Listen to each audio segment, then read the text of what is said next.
अगर आप बार्सिलोना में रहते हैं और आपको मकान की परेशानी है, आप किराए पर मकान हासिल करना चाहते हैं या कमरा हासिल करना चाहते हैं, यहाँ आप रह सकें, तो उसके लिए ज़रूरी है कि आपके डॉक्यूमेंट्स पूरे होने चाहिए। अगर आप किसी एजेंसी से लेते हैं तो वो जिन डॉक्यूमेंट्स की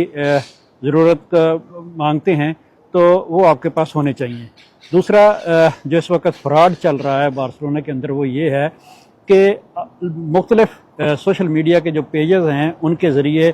मुख्तलिफ मकानात के हवाले से एडवर्टाइज़ की जाती है कि ये किराए के लिए खाली है, और वहाँ पर एक व्हाट्सअप नंबर दिया जाता है। वो व्हाट्सअप नंबर जो है उसी पर आपको पूरा मकान दिखाते हैं, उसी पर आपसे तमाम गुफ्तगू होती है, और इस गुफ्तगू में तकरीबन हफ्ता 2 हफ्ते लगाते हैं, और उसके बाद आप मुतमिन हो जाते हैं कि ये बंदा ठीक है और ये मकान मुझे चाहिए, क्योंकि मिल नहीं रहा और ज़रूरत बहुत ज़्यादा है। तो ज़रूरत जो है वो आपको